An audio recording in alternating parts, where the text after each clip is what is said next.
இந்த பொங்கல் கொண்டாட்டம் நடைபெறுவதற்கு முழு முதற் காரணமாக விளங்கி கொண்டிருக்கிற நம்முடைய அன்பு தலைமை ஆசிரியர் அவர்களுக்கும், முதுகலை பட்டதாரி உதவி தலைமை ஆசிரியர், பட்டதாரி உதவி தலைமை ஆசிரியர், இடைநிலை உதவி தலைமை ஆசிரியர் அவர்களுக்கும், அனைத்து ஆசிரியர் பெருமக்களுக்கும், எங்களுடைய மாணவ செல்வங்களுக்கும் பொங்கல் நல்வாழ்த்துக்களை தெரிவித்துக் கொண்டு பொங்கல் பண்டிகை பற்றி சில வார்த்தைகளை உங்களோடு பகிர்ந்து கொள்ள விரும்புகிறேன். இந்த பொங்கல் பண்டிகை, பொங்கல் அப்படின்னு சொன்னாலே நம்ம எல்லாருக்கும் முதல்ல மகிழ்ச்சியா இருக்கும். ஏன் அப்படின்னு சொன்னா விடுமுறை தான் இல்லையா? இந்த விடுமுறை நமக்கு மகிழ்ச்சியை கொடுக்கிறது. விடுமுறை நமக்கு மகிழ்ச்சியை கொடுக்கிறது. ஆனால் பல ஆயிரம் ஆண்டுகளுக்கு முன்பு இருந்தே தமிழர்களுக்கு இது மகிழ்ச்சியை கொடுத்தது. ஏன் தெரியுமா? இந்த பொங்கல் திருவிழா, இந்த திருவிழாவானது உலகெங்கும் உள்ள தமிழர்கள் அனைவராலும் கொண்டாடக்கூடிய ஒரு மிக முக்கிய விழாவாகும்.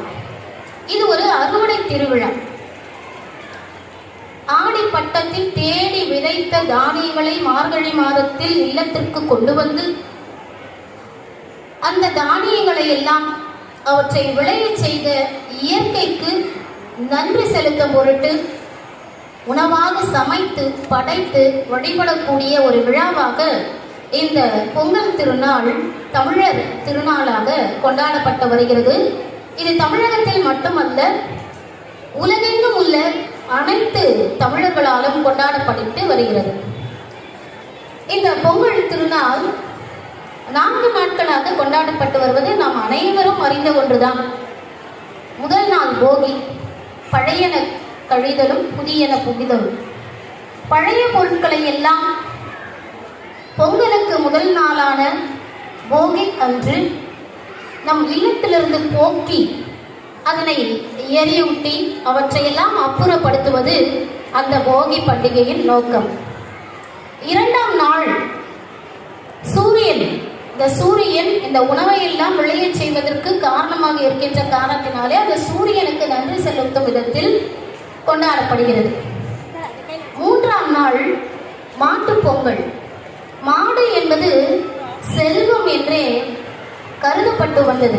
கேளில் விழிச்செல்வம் கல்வி மாடல மற்றையவை, மாடல்ல மற்றையவை. அப்ப மாடு என்று சொன்னால் செல்வம் என்று அர்த்தம். எவனொருவன் அதிக அளவிலே மாடுகளை வைத்திருந்தானோ அவனே மிகச்சிறந்த செல்வந்தனாக அந்த காலத்திலே கருதப்பட்டான். இந்த மாடு ஒவ்வொரு குடும்பத்தினருக்கும் அவருடைய குடும்ப உறுப்பினராகவே இருந்து வந்தது, பெயரிட்டு அழைக்கும் வகையில்.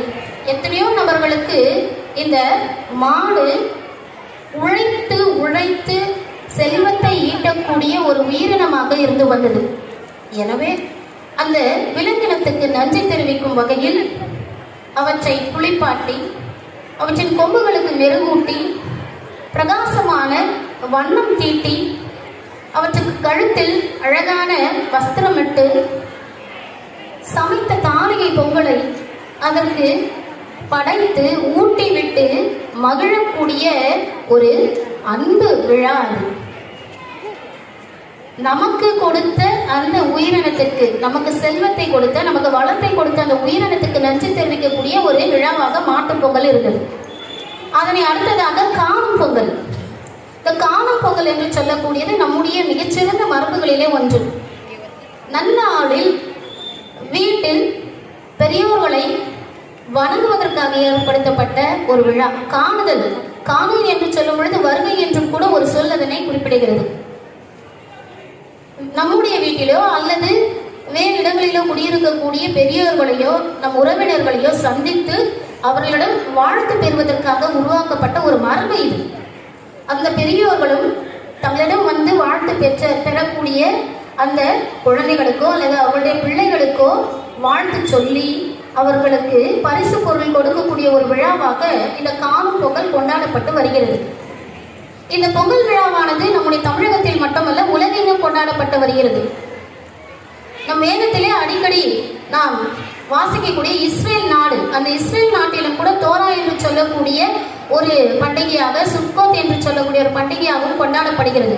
மேற்கு ஆப்பிரிக்க நாடுகளிலே கூட அங்கு சொல்றாங்க. அந்த கருணை கிழங்கு வந்து இறைவனுக்கு வழிபட்டு இந்த விழா அறுவடை நாளாக கொண்டாடப்படுகிறது.